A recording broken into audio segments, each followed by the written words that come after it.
안녕하세요. 부자 오빠입니다. KB증권에서 보고서를 냈는데요. 삼성전자에 정말 대형 호재가 하나 나왔죠. 호재는 정말 많은데, 주가는 왜 이렇게 못 갈까요? 자, 이 점이 조금 안타깝긴 하지만, 그래도 그냥 지나칠 수는 없는 부분이라, 제가 좀 다루도록 하겠습니다. 1분기 때 반도체 실적이 정말 안 좋게 나왔었는데, 이게 2분기부터는 굉장히 큰 폭으로 실적 개선이 기대가 된다는 보고서입니다.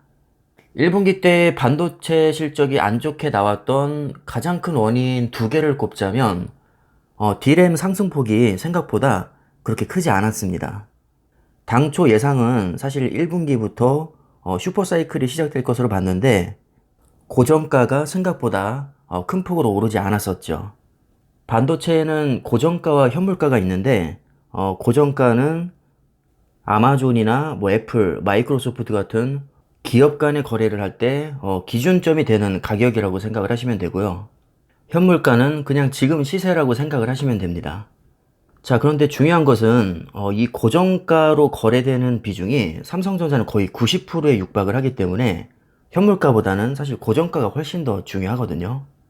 왜냐하면 매출을 가장 많이 일으키는 쪽이 주로 스마트폰 기업이라든가 서버 업체들인데, 이 업체들은 기본 몇 천억에서 조 단위로 거래를 하는데 매일 가격이 변동될 수는 없잖아요.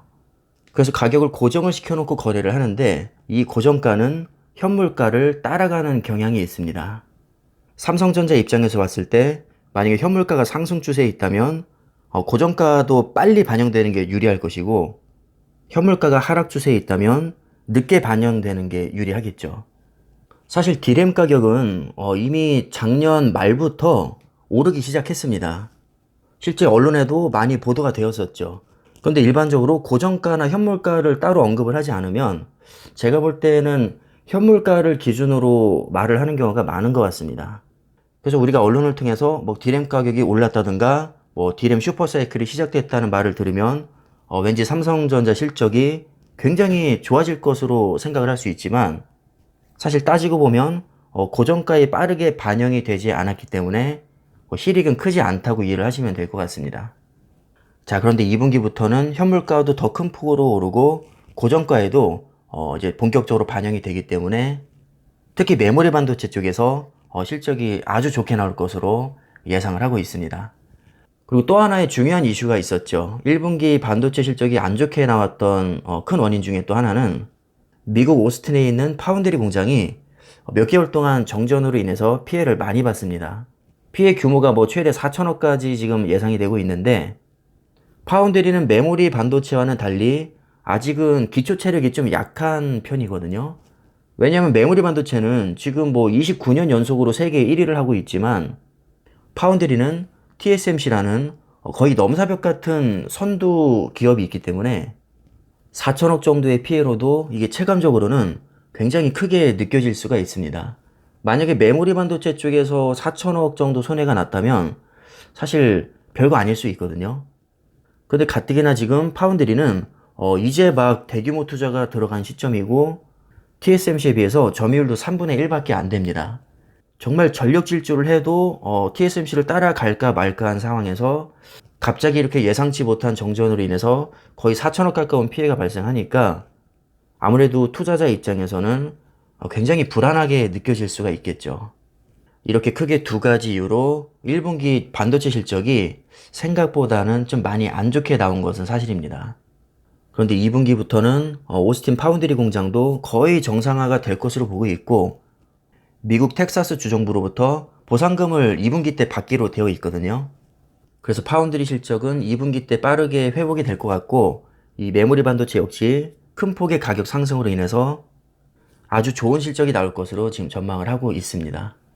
그래서 2분기 영업이익은 10조 1000억으로 예상을 하고 있고, 올해 2021년 1년을 놓고 봤을 때는 47조 5천억으로 전망이 되고 있습니다. 47조 5천억이면 3년 만에 최대 실적입니다. 1분기 영업이익이 9조 4천억이었는데 1년 영업이익이 47조 5천억이란 얘기는 3, 4분기 영업이익도 굉장히 좋게 나올 거란 얘기죠. 자, KB증권 연구원의 말에 따르면 삼성전자 반도체 부문은 2분기부터 원가 구조 개선과 평택 2공장, 그러니까 P2 라인이죠. 이게 본격적으로 가동이 되기 때문에 D램과 낸드 플래시의 평균 판매 단가가 전분기 대비해서 각각 15%, 2% 상승될 것으로 예상을 하고 있습니다. 항상 보면 낸드 플래시는 D램보다는 조금 떨어지는 경향이 있습니다. D램 15%대 낸드 2%면 생각보다 차이가 많이 나죠. 자, 그리고 3세대 D램인 1G D램과 128단 낸드 양산에 따른 원가 개선으로 평균 판매 단가가 올라갈 것이고 이것이 이익 증가로 직결될 것이라고 합니다. 그래서 2분기 반도체 영업이익은 전분기 대비 놀라지 마세요, 여러분. 83% 증가한 6조 2천억으로 전망이 됩니다. 83%입니다, 여러분. 83%. 거의 2배 가까이 실적이 좋아진다는 얘기인데 이 메모리 반도체의 가격 변동폭이 얼마나 큰지 감이 오시죠? 사실 투자자들은 불확실성을 굉장히 싫어하거든요. 근데 메모리 반도체는 기본적인 특성이 원래 가격 변동폭이 굉장히 큽니다. 반면에 파운드리나 CPU 같은 비메모리 반도체 쪽은 가격이 아주 안정적으로 꾸준히 잘 나와주죠. 그래서 파운드리를 전문적으로 하고 있는 TSMC의 영업이익을 보면 거의 몇 년 동안 꾸준하게 40%대가 나와주고 있습니다. 반면에 삼성전자는 이 메모리 반도체를 보면 아주 높게 나올 때는 60%에서 70%의 영업이익이 나오지만 또 안 좋게 나올 때는 20%에서 30%대가 나오기도 합니다.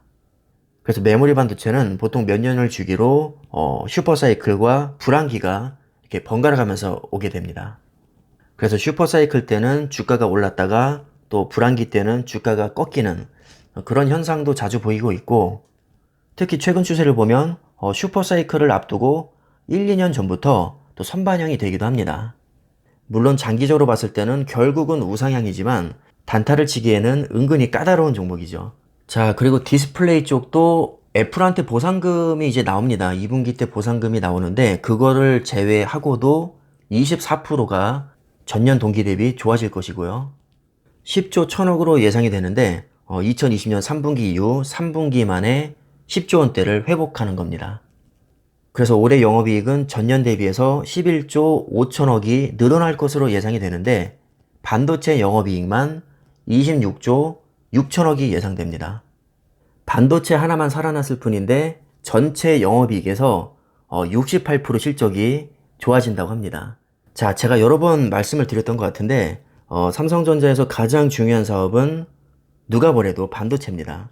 그 다음이 스마트폰인데 사실 스마트폰보다는 반도체가 저는 훨씬 더 중요하다고 생각을 합니다. 지금 각 증권사마다 전망치가 조금씩 다르긴 하지만 거의 공통적인 견해는 1분기에 비해서 2, 3, 4분기 실적이 많이 좋아진다는 겁니다.